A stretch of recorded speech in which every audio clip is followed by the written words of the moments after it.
The air smelled of fresh paint and old wood, a cocktail of dreams and history. As I stood on the sagging porch of my new farmhouse, my boots crunched against the warped boards, each step a promise to restore this crumbling beauty. I'd sunk every dime I had, every late-night shift, every skipped coffee, every tear-stained prayer into buying this place. It was mine, fair and square, a 1920s relic on the edge of Willow Creek, far from the city's hum but close enough to feel alive. The deed was in my name, signed last week, and the keys jingled in my pocket like a victory anthem.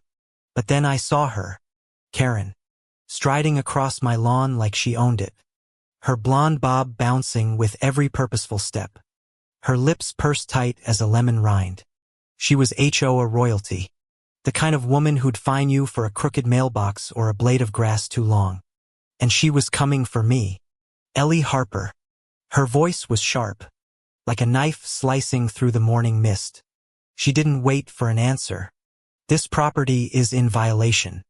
You didn't get HOA approval for the purchase. I blinked, my coffee mug warm in my hands, steam curling up like a question mark. Violation. Approval. This wasn't a gated community with cookie-cutter McMansions. This was 5 acres of wildflowers and chipped paint. A farmhouse that hadn't seen an HOA meeting since the Great Depression. "Ma'am," I said, keeping my voice steady, "this land isn't under your jurisdiction." I checked the records. Her eyes narrowed, blue and cold as a winter pond.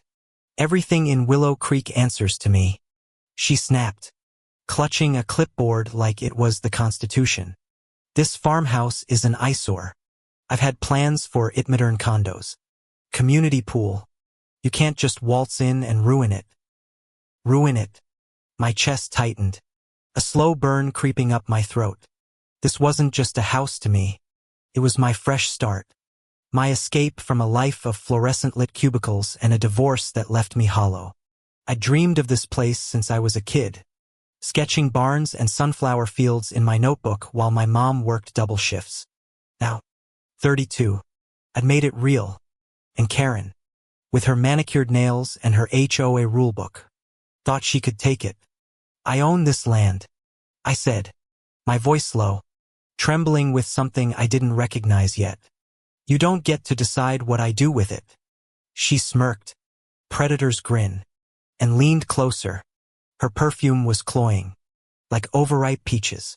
"We'll see about that," she said, then turned on her heel, her loafers clicking like a countdown. The next week was a blur of sleepless nights and whispered threats. Karen didn't just want my farmhouse. She wanted to erase me. She sent letters, official-looking ones with HOA letterhead, claiming I'd violated bylaws that didn't exist. Neighbors I hadn't met yet started avoiding me at the gas station, their eyes darting away like I was cursed. Then came the petition. Karen had rallied half the town, claiming my dilapidated farmhouse was tanking property values. I found it taped to my door one evening, the paper flapping in the wind like a taunt. My hands shook as I read it, the ink smudging under my thumb. 50 signatures. 50 people who didn't know me but believed her lies. I sank onto the porch steps, the wood creaking under me, and let out a long, shaky breath. The crickets sang, oblivious, their chorus mixing with the distant hum of a tractor. I wanted to scream, to tear the petition to shreds. But instead, I just sat there, the weight of it all pressing down like a storm cloud. Then came the curveball. His name was Amos, a grizzled old man with a limp and a pickup truck older than my house. He showed up one morning, unannounced, his flannel shirt smelling faintly of motor oil and pine. "Heard you're in a bind," he said, spitting tobacco into the dirt. "Karen's been after this land for years. Tried to bully my sister out of her place too. Back in '08. I stared at him, my heart thudding. "Why are you telling me this?" I asked. He shrugged, his eyes crinkling with something like mischief. "Figured you could use a friend, and I've got something she doesn't want out there." He handed me a yellowed envelope, the paper brittle under my fingers. Inside were documents, land surveys, old deeds, a handwritten letter from 1963. My farmhouse, turned out, sat on a sliver of land that wasn't just mine. It was historically protected, tied to a Native American artifact site. Karen's condos, dead in the water. Amos grinned as I read, his teeth stained but his eyes bright. She don't know yet, he said, but she will. I should have felt triumphant, but instead, I felt a gnawing dread. Karen wasn't the type to back down. Sure enough, she escalated. She showed up at my door with a lawyer, a slick guy in a suit that screamed city money. They demanded I sell the land to the HOA for community benefit. The lawyer's pen tapped against his clipboard, a metronome of intimidation. Karen's smile was all teeth, like a shark circling. "You're in over your head, Ellie," she said, her voice dripping with fake pity. "This place is a money pit. Let us take it off your hands." My pulse pounded in my ears, a drumbeat of rage and fear. I wanted to slam the door, to scream that this was my home, my dream, my life. But I thought of Amos, of those documents, and I forced a smile. "I'll think about it," I said, my voice calm as a frozen lake. They left, but the air felt heavier, like the calm before a tornado. The real storm hit a week later. Karen had gone nuclear, filing a lawsuit claiming I'd forged the deed. Forged it. The accusation was a punch to the gut, stealing my breath. I stood in my kitchen, the kettle screaming on the stove, steam clouding the window as I stared at the legal papers. My hands trembled, the edges of the pages crumpling under my grip. I could hear my mom's voice in my head, soft but firm. "You're tougher than this, Ellie." But was I? I'd fought for everything, me career, my marriage, this house, and now it felt like the world was conspiring to take it all away. That night, I barely slept, the wind howling outside like it was mourning for me.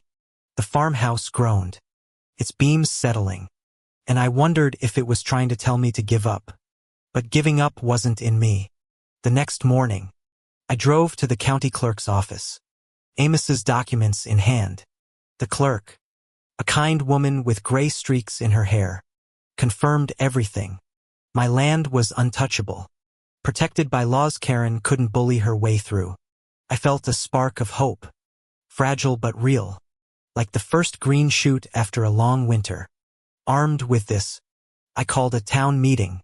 Karen thought she'd won the crowd, her petition now boasting 70 signatures.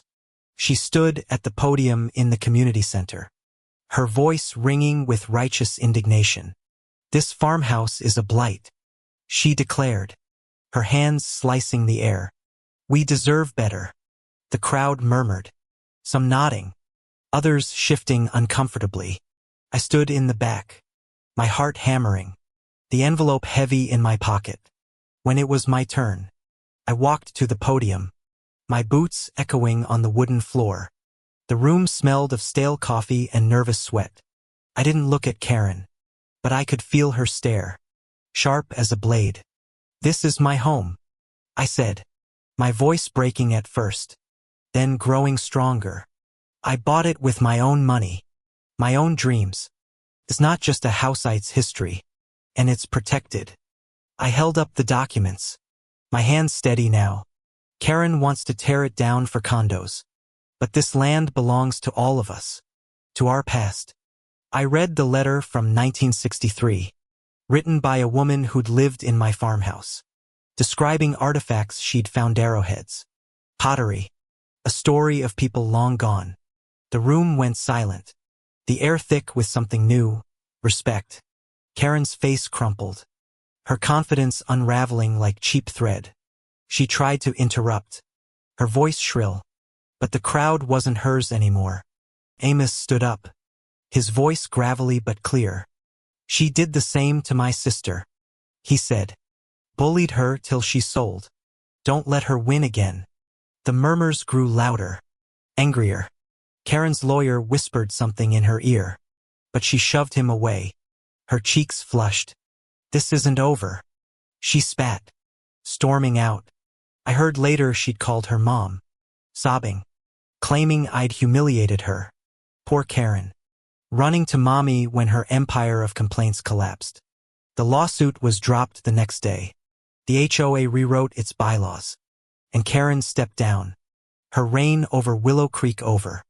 I stood on my porch that evening. The sun setting in a blaze of orange and pink. The air sweet with honeysuckle. The farmhouse felt alive again. Its creaks and groans a song of survival. I'd won. Not just for me, but for everyone who'd ever been pushed around by someone like Karen. Justice wasn't loud or flashy, it was quiet, like the rustle of leaves. But it was real. And as I sipped my coffee, the mug warm against my palms, I knew this old house and I were just getting started.